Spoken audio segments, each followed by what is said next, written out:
Pemirsa, rapat paripurna DPD RI ke-12 masa sidang 5 tahun sidang 2023-2024 berlangsung ricuh. Usai diwarnai hujan interupsi, sejumlah senator bahkan menghampiri meja ketua DPD hingga mencoba merebut mic.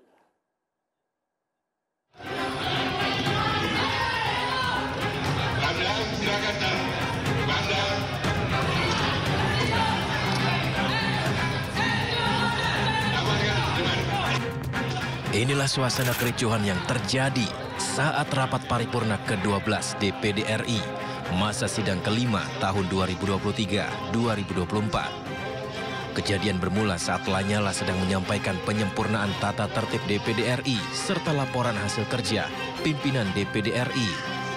Ketua Panitia Perancang Undang-Undang. 3 anggota pimpinan dan saya berdasarkan kesepakatan kelompok. Namun interupsi demi interupsi mulai muncul. Salah satunya disampaikan Senator asal Papua Barat, Philip Wamafma. Pengaturan tentang syarat pencalonan pimpinan dalam ungkapan DPD RI sama dengan syarat pencalonan pimpinan DPD RI. Lanyala sempat tak menggubris interupsi tersebut dan tetap melanjutkan pembacaan laporan serta draft tata tertib.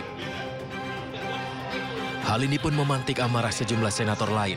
Mereka turut berteriak melayangkan interupsi hingga akhirnya menghampiri meja Lanyala sambil menunjuknya agar tak mengesahkan laporan draft tata tertib.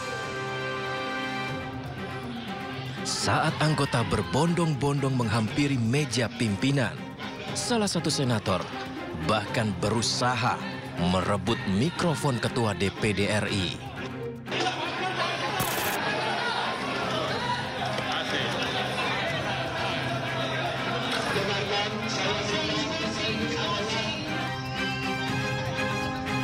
Sejumlah petugas pengamanan pun kemudian membentuk barikade agar kericuhan tak semakin menjadi.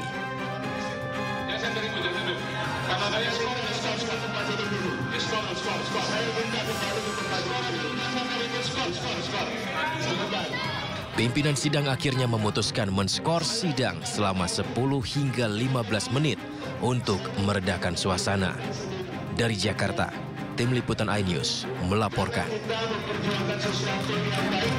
Bebasnya Peggy Setiawan usai sidang pra-peradilan menuai tanggapan dari pengacara Hotman Paris Hutapea yang menyebut Peggy bisa ditahan lagi. Polisi bisa kembali menjerat Peggy jika seandainya ada bukti baru. Memang benar Peggy bebas, tapi bebasnya itu bebas perkara pra-peradilan.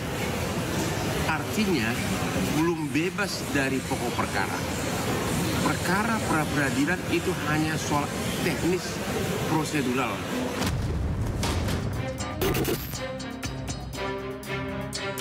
Pengacara Hotman Paris Hutapea menyebut kemungkinan Peggy Setiawan bebas dari penjara hanya sebentar. Sebab menurutnya, Peggy belum bebas dari pokok perkara. Polisi bisa saja memanggil Peggy kembali sebagai saksi. Kemudian jika ada alat bukti baru, Peggy bisa saja jadi tersangka lagi. Kemungkinan pertama, penyidik kembali memeriksa Peggy dengan mengikuti hukum acara pidana yang benar, yaitu memanggil sebagai saksi, kedua menetapkan sebagai tersangka, dan kemudian melimpahkan kejaksaan. Itu bisa dilaksanakan oleh penyidik dalam hitungan hari atau dalam hitungan minggu berikutnya. Ya, contoh, besok-besok penyidik bisa memanggil Peggy sebagai saksi dan siang harinya bisa langsung ditetapkan sebagai tersangka, bahkan bisa ditetapkan sebagai tahanan, ditahan. Untuk itu jika memang Peggy benar-benar tidak terlibat dalam kasus pembunuhan Vina dan Eki, polisi harus mencari tersangka lain dengan alat bukti yang kuat, sehingga kasus ini bisa menjadi terang benderang. Intinya permohonan pra-peradilan dari pemohon dikabulkan.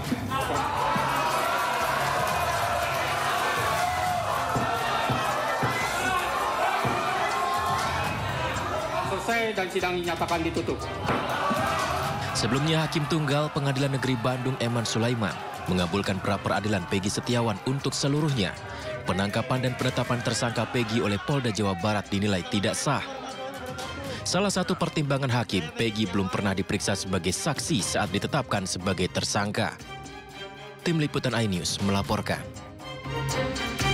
Pemirsa, meski menuai polemik, DPR dan pemerintah akan melakukan pembahasan mengenai revisi Undang-Undang TNI Polri.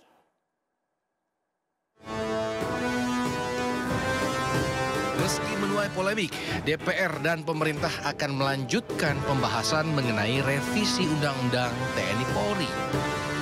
Presiden Joko Widodo diketahui telah mengirimkan surat Presiden ke DPR di Senayan untuk memulai membahas rencana perubahan Undang-Undang TNI Polri. Pemerintah melalui Kementerian Bidang Politik, Hukum, dan Keamanan pun saat ini tengah menyiapkan daftar inventarisasi masalah. Dalam revisi ini, salah satu perubahan penting dalam Undang-Undang Polri adalah ketentuan yang menaikkan batas usia pensiun petugas polisi dari 58 tahun menjadi antara 60 dan 65 tahun. Revisi tersebut juga akan memungkinkan Presiden memperpanjang masa jabatan Jenderal Polisi Bintang 4 pangkat Kapolri tanpa batas waktu yang jelas. Sementara draft revisi Undang-Undang TNI akan meningkatkan usia pensiun personel TNI pada pangkat tertentu, termasuk jenderal dari 53 tahun menjadi antara 58 dan 60 tahun. Inisiatif untuk merevisi Undang-Undang TNI Polri diketahui mendapat kritikan keras dari masyarakat sipil dan kelompok pegiat hak asasi manusia. Perubahan aturan ini dikhawatirkan dapat menimbulkan penyalahgunaan wewenang di kepolisian dan membuka jalan bagi militer untuk kembali ke urusan sipil. Presiden Joko Widodo menandatangani Peraturan Presiden Nomor 75 Tahun 2024 tentang percepatan pembangunan Ibu Kota Nusantara atau IKN. Perpres tersebut berisi pasal terkait penyediaan fasilitas hingga perizinan. Perpres yang memuat 14 pasal ditekan Jokowi pada Kamis 11 Juli lalu. Dalam Perpres pasal 2 disebutkan percepatan pembangunan IKN bertujuan membentuk ekosistem layak huni khususnya di kawasan inti pusat pemerintahan atau KIP yang meliputi penyediaan dan pengelolaan layanan dasar dan sosial serta fasilitas komersial sesuai dengan Undang-Undang Nomor 21 Tahun 2023. Selain itu, penyediaan dan pengelolaan layanan dasar dan sosial meliputi hunian, kesehatan, pendidikan, sosial dan budaya, energi, dan ketenagalistrikan, telekomunikasi dan digitalisasi, transportasi, air minum, sanitasi dan pengelolaan limbah, fasilitas kedaruratan, pemakaman umum, ruang terbuka hijau, fasilitas olahraga, fasilitas keagamaan, fasilitas perkantoran dan ketentraman, serta ketertiban umum. Sedangkan penyedia fasilitas komersial meliputi hotel, pusat perbelanjaan retail, dan toko, restoran dan pusat rekreasi juga hiburan.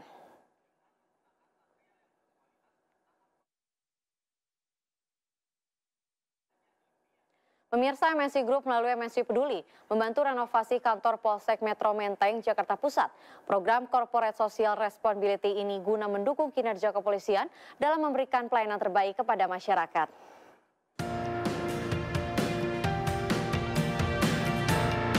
Eksekutif Chairman MNC Group Haritanu Sudibyo bersama Kapolda Metro Jaya Irjen Pol Karyoto meresmikan renovasi Mako Polsek Metro Menteng.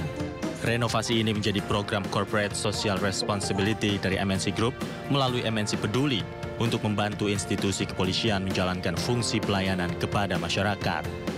Di mana Menteng, Polsek Menteng ini kan strategis sekali, melayani hampir 1 juta jiwa dan sangat strategis, banyak kementerian, ada istana dan tempat-tempat yang vital lainnya. Jadi merenovasi Polsek Menteng supaya kerja dari para polisi di sini nanti itu bisa maksimal untuk melayani masyarakat.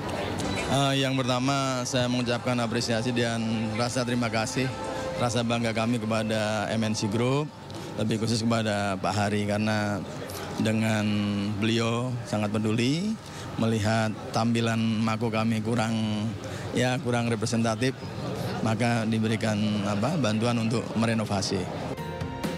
Dalam perencanaan, Mako Polsek Metro Menteng akan dibangun menjadi 2 lantai untuk memberikan kenyamanan dan keamanan bagi petugas kepolisian maupun masyarakat. Nah, kita akan lakukan pembangunan itu dengan luas 550 meter persegi. Yang saat ini 1 lantai akan menjadi 2 lantai. Ya, tujuan pembangunan ini tentunya untuk masyarakat, supaya masyarakat yang berurusan dengan kepolisian, khususnya yang ada di Polsek Menteng, dapat merasakan kenikmatan ataupun suasana lebih baik. Ya. Pembangunan Mako Polsek Metro Menteng ditargetkan selesai dalam 6 bulan. Dari Jakarta, Esra Ambarita, Fakih Satrio, iNews melaporkan. Sementara itu, Menteri Energi dan Sumber Daya Mineral Arifin Tasrif membantah adanya pembatasan BBM bersubsidi mulai 17 Agustus mendatang. Namun dia menyebut bahwa pembatasan pasti akan dilakukan guna memastikan penerimaan subsidi BBM tepat sasaran. Kita lagi mempertajam dulu ininya, ya, diminta untuk mempertajam dulu. Apakah mempertajam? Iya kan, kita mau tepat sasaran, ini ya kan, bisa diminta ini lagi diperdalam. Tapi untuk BBM yang mana sih Pak? Solar kah? Ya semua kan, yang subsidi, ya kan, yang banyak, yang memang harus, yang dilihat kalau non subsidi kan, enggak ada batas-batas 17 Agustus, masih belum ini kok, kalian kok nanya kok. Pemirsa, protes kecurangan PPDB ratusan mahasiswa dan pemuda menggeruduk kantor Dinas Pendidikan Kota Cirebon. Unjuk rasa berlangsung ricuh saat massa saling dorong dengan aparat. Unjuk rasa puluhan mahasiswa dan pemuda peduli pendidikan di depan kantor cabang Dinas Pendidikan wilayah 10 Jawa Barat berakhir ricuh. Kericuan terjadi usai massa aksi memaksa masuk ke gedung dihalangi petugas kepolisian. Sebelumnya massa menggelar long march dan menuntut Dinas Pendidikan mengusut kecurangan PPDB di Kota Cirebon. Kita menuntut ketika ada kecurangan sesuai dengan fakta integritas dan juga SOP PPDB, para pelaku kecurangan penyelenggara pendidikan ini harus dihukum gitu, pemecatan ataupun pengunduran diri. Selain menggelar aksi, massa juga melaporkan kecurangan PPDB ke Provinsi Jawa Barat. Dari Cirebon, Jawa Barat, Miftahudin, iNews melaporkan. Jelang masuk sekolah, orang tua murid di sejumlah daerah berburu seragam dan perlengkapan sekolah untuk anak-anak mereka. Omset penjual baju seragam sekolah naik hingga 3 kali lipat.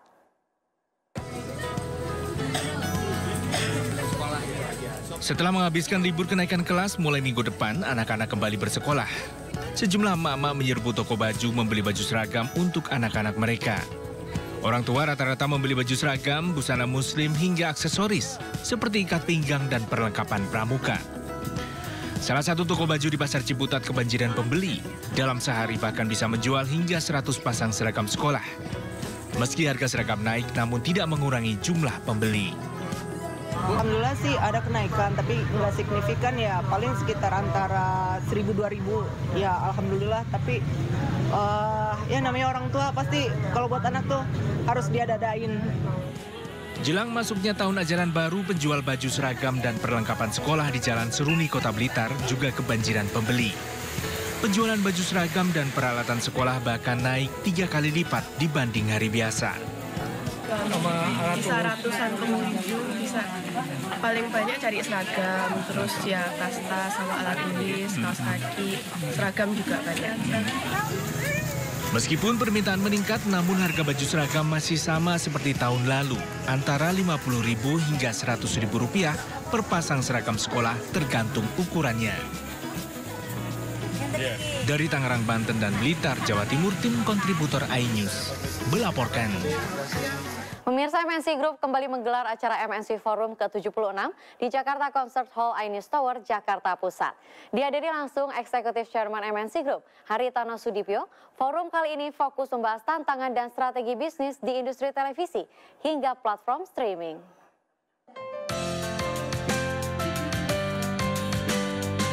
Strategic Business Turnaround Pay TV and OTT dan Corporate Business Update menjadi tema dalam acara MNC Forum ke-76 yang diselenggarakan di iNews Tower, Jakarta Pusat. Forum yang diikuti lebih dari 4.000 karyawan MNC Group ini menghadirkan sejumlah pemateri dari Direksi K-Vision dan Vision Plus. Dihadiri langsung Eksekutif Chairman MNC Group, Haritano Sudibyo. Forum ini membahas aspek strategi, tantangan hingga konten yang dibutuhkan masyarakat untuk memenangkan pangsa pasar.